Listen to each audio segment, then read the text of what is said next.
Bienvenue dans un nouvel épisode Café Papote, le format plus spontané du podcast S'élever en même temps que son enfant. Moi, c'est Maude, coach spécialisée en parentalité bienveillante, mais surtout maman de 3 enfants. J'aide les parents à retrouver confiance en eux, à poser un cadre clair sans avoir besoin de crier et à retrouver une véritable harmonie en famille. Ensemble, on grandit avec nos enfants parce qu'on apprend autant qu'eux à leur côté. Dans les épisodes Café Papote, pas de script, juste mes réflexions, mon micro et toi. On parle parentalité, émotions, ratés du quotidien, prise de conscience et petites victoires, comme une discussion entre amis autour d'une bonne boisson chaude. Tu te sers une tasse ? C'est parti pour l'épisode du jour. Hey, salut! Je suis contente de te retrouver aujourd'hui pour un nouvel épisode. Un épisode où on va parler d'interdiction. Alors ça, c'est notre grand kiff en tant que parent. Interdire. Moi, j'ai envie de te parler de l'interdiction aujourd'hui et de peut-être t'apporter quelques éléments, quelques pistes de réflexion pour une potentielle prise de conscience, à savoir l'interdiction n'a jamais rien d'éducatif. Ça, en tout cas, c'est ma vision des choses. Je vais t'en parler aujourd'hui. Libre à toi d'adhérer, pas adhérer, En tout cas, mon objectif, c'est jamais de convaincre, c'est d'apporter des petites pistes de réflexion pour te permettre de te faire ton propre avis. C'est ça le plus important. J'ai pas la science infuse, loin de là, mais voilà, c'est vraiment d'essayer de nourrir une réflexion commune. Et je suis partie de ce constat, cette idée que l'interdiction n'a jamais été éducative parce que, on va dire que ces dernières semaines, ces derniers mois, une fois de plus, l'actualité me montre que on confond justement l'interdiction comme étant quelque chose à porter à visée éducative. Et je suis profondément en désaccord personnellement sur cette vision. Ce qui m'a fait démarrer cette réflexion, c'est malheureusement le drame qui s'est passé à Nogent avec cette éducatrice qui a été tuée par un collégien pendant le collège. Bref, le but c'est pas de plomber l'ambiance, c'est pas de parler de ça, c'est pas ça le but.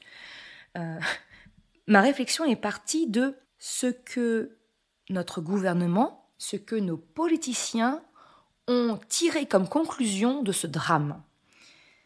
La conclusion du gouvernement a été l'interdiction de la vente d'armes blanches aux moins de 15 ans et l'interdiction des réseaux sociaux pour les moins de 15 ans. Comme si le fait d'interdire la vente d'armes blanches à des adolescents aurait pu éviter ce drame. Comme si le fait d'éviter à des adolescents d'accéder aux réseaux sociaux aurait pu éviter la mort de cette personne. Mais c'est pas ça le cœur du problème, en fait. Le cœur du problème n'est pas la détention ou non d'un couteau, même si on est bien d'accord, ça n'a rien à faire dans un cartable de collégien. Ce n'est pas le fait d'accéder ou non à des réseaux sociaux qui pose problème. Le problème, c'est le monde dans lequel on vit, où il y a une négation permanente des émotions des uns et des autres, d'une impossibilité, d'une incompétence que nous avons de communiquer intelligemment, la communication non violente, l'expression des besoins, tout ça on ne sait pas faire et on ne nous l'apprend pas. J'ai envie de te dire, l'éducation nationale a introduit la notion l'apprentissage des émotions. Effectivement, c'est vu en maternelle et en primaire, mais d'une manière tellement scolaire, j'ai envie de dire. J'ai l'impression que c'est presque un gros mot. Mais c'est pas le sens que je veux lui donner. Mais d'une manière tellement lisse, ça c'est bien, ça c'est pas bien. Mais c'est pas ça en fait. Toutes les émotions sont bonnes. Moi, mon fils est revenu en me disant « Maman, la colère, c'est pas une bonne émotion. » Mais bien sûr que si. Mais elle est très utile, la colère. L'expression de la colère, la façon dont on l'exprime, là, il faut faire attention. Mais la colère, elle est nécessaire. La colère, elle vient exprimer une limite. Elle vient dire à l'autre « Stop, là, ça, je refuse. » Mais c'est nécessaire de faire respecter ses limites aux autres. C'est primordial, parce que sinon on explose. On est en mode cocotte minute. Et puis on connaît très bien les dégâts, on le voit. Résultat, drame de nos gens, par exemple. Et puis, sans aller jusque-là, rien qu'au sein de nos foyers, nous-mêmes nous explosons. C'est pour des broutilles, on va exploser en plus. Parce qu'on est en mode cocotte minute, parce que du coup, on ne sait pas exprimer notre colère sainement. Et puis, c'est pas exprimer notre colère sainement, ça veut pas dire tu prends ton coussin de la colère et puis tu cries dedans. Très bien si ça marche avec ton enfant. Personnellement, ça marche pas avec les miens. Personnellement, ça ne marche pas pour moi. Jamais de la vie, j'irai hurler dans un coussin. Parce que le but de hurler, c'est d'être entendu. Alors si je hurle dans un coussin, personne m'entend, ou très peu. C'est pas le but, en fait, tu vois. Donc, chez certaines personnes, peut-être que ça fonctionne, et c'est très bien, et je viens pas critiquer ça. C'est pas le but du tout de l'épisode. Ce que je veux dire, c'est qu'on confond les émotions avec leur expression, avec le moyen de les exprimer, avec notre incompétence de comprendre les messages des émotions, concrètement. Et c'est là où tout se joue, en fait. C'est ça qui est éducatif. C'est de comprendre la racine d'une situation pour en tirer les bonnes conclusions, pour pouvoir en apprendre quelque chose et agir. Ça, c'est éducatif. Mais interdire n'est pas éducatif. Et puis, j'ai envie de te dire, alors au mieux, je vais te dire, au mieux, l'interdiction va être dissuasif. Ça, oui, peut-être. Très bien. Dissuasif, ça veut dire quoi? La peur. Ça veut dire qu'on va faire appel à la peur pour empêcher une réaction. D'accord? Mais est-ce que la peur est pour autant éducative? Je ne crois pas. Et je vais t'en parler dans un épisode qui sortira...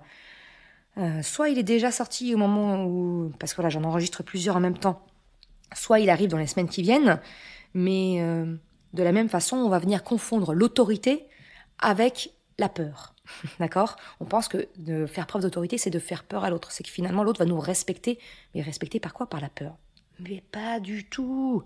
Faut vraiment qu'on se sorte ça de la tête. Donc, au mieux, oui, effectivement, l'interdiction va être dissuasive. Mais la dissuasion, ça veut dire quoi? En dehors du fait qu'on fasse appel à la peur, qui, à mon sens, n'est pas la meilleure émotion pour être éducative, voilà, j'en ai parlé et je t'en parlerai un peu plus en longueur dans un autre épisode, c'est que le côté dissuasif va faire appel à quoi? Qu'est-ce que ça va générer comme conséquence? Ça va être la recherche du contournement de l'interdit. Parce que si ça, j'y ai pas le droit et qu'on m'en dissuade, je vais trouver un moyen détourné. Alors, je pense que quand je te dis ça, tu imagines un enfant, effectivement, trouver une technique de diversion pour éviter de se faire pincer. Mais j'ai envie de te rappeler que nous, adultes, on ne vaut pas mieux. Parce que, regarde par exemple, les radars sur la route sont dissuasifs, on est d'accord. On se met tous à rouler 10 km/h en dessous de la limite quand on passe devant un radar. Qu'est-ce qu'on fait juste après? On réaccélère. On contourne l'interdiction. L'interdiction d'aller à plus de 90 km/h, par exemple, on la contourne. Quand on voit le radar arriver, là, on arrive, y en a un qui vont se mettre à rouler à 75, 80, tu dis, mais oh, gars, c'est 90. Mais toi, à 90, t'as le droit, en fait. T'as le droit d'être à 90. Voilà, il n'y a aucun risque de là rouler à 80 km/h. Tu viens créer un espèce de comment on dit? De yo-yo, enfin, tu vois, ça va faire des fils de voiture, ça va rouler, puis ça va se mettre à freiner, puis ça va se remettre à rouler. Je trouve pas le mot, mais tu vois ce que je veux dire. C'est du contournement, voilà, il y a eu un interdit, et on le détourne, on le contourne. On le respecte pas nous-mêmes, adultes. Autre exemple, les grosses fortunes qui vont trouver le moyen de contourner le système fiscal, les impôts, par de la défiscalisation, pour éviter de payer trop d'impôts. En fait, tout interdit génère, à mon sens, c'est ma vision des choses, encore une fois, j'ai pas la science infuse, mais pour moi, tout interdit vient engendrer un système de contournement. Si on crée une règle avec une interdiction, c'est purement humain, c'est instinctif, on cherche le moyen de le contourner. On va pas réfléchir à c'est quoi le bon comportement à adopter. C'est pas ça qu'on va faire en fait. C'est qu'on dit comment je vais pour pas me faire prendre. Et en tant que parents, qu'est-ce qu'on veut, nous? Est-ce qu'on souhaite que nos enfants réfléchissent pour savoir comment contourner la règle, comment contourner l'interdit pour pas se faire pincer? Ou est-ce qu'on veut qu'au contraire, ils réfléchissent à leur comportement pour adopter celui qui nous semble le plus adéquat. Ou en tout cas, un qui ne pose pas trop de problèmes à nous, par rapport à nos valeurs, par rapport à nos règles, par rapport à plein de choses, si tu veux. Qu'est-ce qu'on veut vraiment ? Vraiment, moi, je pense que l'interdiction n'a aucune valeur éducative. Parce que, clairement, interdire la vente d'armes blanches aux enfants, moi, je sais pas toi, mais mon fils de 12 ans, il a jamais été acheter un couteau. Par contre, à la maison, il y en a des couteaux. Il peut les prendre. Donc, le problème n'est pas au fait que est-ce qu'il a pu en acheter un. C'est qu'il s'en est procuré un facilement à la maison, et c'est normal. Je vais pas empêcher mon gamin de 12 ans d'utiliser un couteau. Je sais pas s'il l'emmène ou s'il l'emmène pas. J'espère que je l'aide à réfléchir, à savoir pourquoi c'est bien de ne pas en prendre un pour aller au collège ou pour retrouver les copains. C'est plutôt ça, en fait. C'est vraiment ça le fond de l'histoire, finalement, tu vois. Donc non, je persiste, je signe. Ma conviction, c'est que l'interdiction n'a rien d'éducatif. C'est un peu comme nous, quand parents, on va dire aussi à nos enfants « Attention, je vais me fâcher !» Et on croit qu'on pose une limite en disant ça. Spoil, tu l'as entendu dans ma formulation, « Je vais me fâcher » n'est pas une limite, n'est pas une règle claire qu'on indique à notre enfant. C'est une menace. Donc on fait appel, encore une fois, à la peur. On prend la peur comme moyen éducatif. Et moi, j'ai envie de te dire qu'il y a plus efficace. Il y a beaucoup plus efficace en termes d'éducatif. Voilà, je vais me fâcher, c'est pas une limite, c'est une menace. Et c'est ça, en fait, finalement, le fond du problème, c'est que quand il s'agit de l'éducation des enfants, d'une manière générale, de l'éducation au sens large, c'est qu'on va venir confondre la limite, la menace et la potentielle punition-conséquence, tu vois. Le cadre, ce qu'on vient poser, le cadre avec nos limites, c'est ce qui vient structurer de savoir vivre ensemble. Effectivement, on ne se pointe pas au collège avec un couteau. Effectivement, quand on a un problème avec quelqu'un, on l'exprime. On vient le communiquer. On vient chercher à échanger pour résoudre la situation. Le cadre, c'est ça. Il est explicite, il rassure. Les limites, elles vont être personnelles. Je vais avoir des limites qui ne seront pas les mêmes que les tiennes. Donc, notre façon de poser notre cadre auprès de notre enfant ne sera pas de la même manière. Et c'est OK. C'est pour ça que dans toutes les formations que je te propose, les ateliers, dans le contenu que je te propose, même sur ce podcast de manière gratuite, je ne te donne pas de recettes toutes faites magiques qui fonctionnent. Parce que, 1, ça n'existe pas. Et 2, on a chacun notre vision de l'éducation, de la parentalité bienveillante, positive, consciente, quel que soit le nom qu'on lui donne. On a une certaine vision et qui est propre à chacun. Après, effectivement, il y a une question de posture en tant que parent, et c'est ça que moi j'essaye de t'aider à réfléchir sur ta posture, pour que tu puisses te sentir toi aligné avec ce que tu proposes à ton enfant, tu vois. Clarifier ce qui est de l'ordre du cadre commun, ça va être essentiel, voilà, pour le vivre en commun. Après, nos limites, elles vont dépendre des unes et des autres. Dans l'atelier, poser des limites sans crier, je ne te dis pas quelles limites poser. Parce que, comme je te le disais, c'est personnel. On a chacun, moi, par exemple, le temps à table, il est très relatif et je sais que je ne suis pas en phase avec d'autres parents pour qui rester assis à table ensemble est très important. L'hygiène de est-ce qu'on rentre avec des chaussures dans une maison ou pas, c'est une limite qu'on va poser ou non en fonction de nos propres ressentis, et il n'y a pas de bonne ou de mauvaise manière de faire, tu comprends, c'est vraiment personnel. Par contre, savoir poser des limites sans crier, c'est une question de posture. Et c'est ça, moi, que je t'apprends à travers notamment mon petit atelier. Voilà, un atelier où c'est vraiment, tu le fais comme tu veux, c'est une heure de vidéo, il y a des questions-réponses derrière, tu as accès à un groupe privé pendant 1 mois après l'atelier, pendant lesquels tu peux me poser des questions pour t'aider à mettre en pratique dans ta façon de faire avec ton enfant, voilà, de comment mettre en pratique ce que je t'ai délivré dans l'atelier pour l'adapter à ta famille, à ta façon de faire. Et là, moi, je suis en mode SAV et je t'aide dans ce groupe privé pendant 1 mois pour vraiment te permettre de l'adapter. Parce que, encore une fois, les limites, elles sont personnelles. C'est pas moi qui vais te dire, non, les enfants, ils doivent faire ci, ils doivent faire ça. Non, je te donne la recette. J'aime pas dire qu'on est des gâteaux, mais poser une limite, ça a une recette parce que c'est un outil.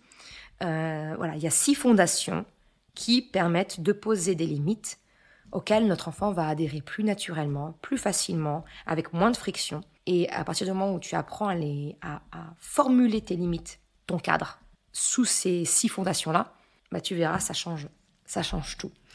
Donc voilà un petit peu ce que je voulais te partager par rapport à l'interdiction qui n'est pas constructif, comment on fait appel à la peur finalement pour être éducative, alors que, à mon sens, ça n'a rien d'éducatif. Et l'alternative, bien entendu, que je te propose. Si tu veux en savoir plus par rapport à ce que j'ai expliqué dans cet épisode de podcast, tous les liens sont en description de l'épisode. Et puis si tu as la moindre question, tu sais où me trouver, soit sur Instagram, le compte Mercredi, ou bien directement par mail, Maude, M-A-U-D-E, @mercredi.com, sans accent, MERECREDI.com. Je te souhaite une excellente journée, après-midi, soirée, quel que soit le moment où tu as écouté cet épisode. À bientôt. Je te remercie d'avoir écouté cet épisode jusqu'à la fin. Si tu souhaites soutenir le podcast pour m'encourager à continuer à créer des épisodes, eh bien, tu peux le faire sur le site mercredi.com/soutien en me faisant un don libre. Une autre façon de m'encourager et qui est vraiment très efficace, eh bien, c'est d'en parler tout simplement autour de toi, de partager le podcast, le site. Et si le cœur t'en dit, eh bien, c'est également de me laisser un commentaire ou une note sur Apple Podcast, Spotify, quelle que soit la plateforme, si elle te le permet. Ça m'aide vraiment à faire connaître le podcast, à diffuser ce message qu'une autre façon de la parentalité est possible. Un grand merci à celles et ceux qui prennent le temps de le faire, mais également ceux qui m'envoient des messages privés. Ça me fait toujours très chaud au cœur. Je te souhaite une excellente journée, après-midi, soirée, quel que soit le moment où tu écoutes, et je te dis à très bientôt pour un nouvel épisode. Ciao!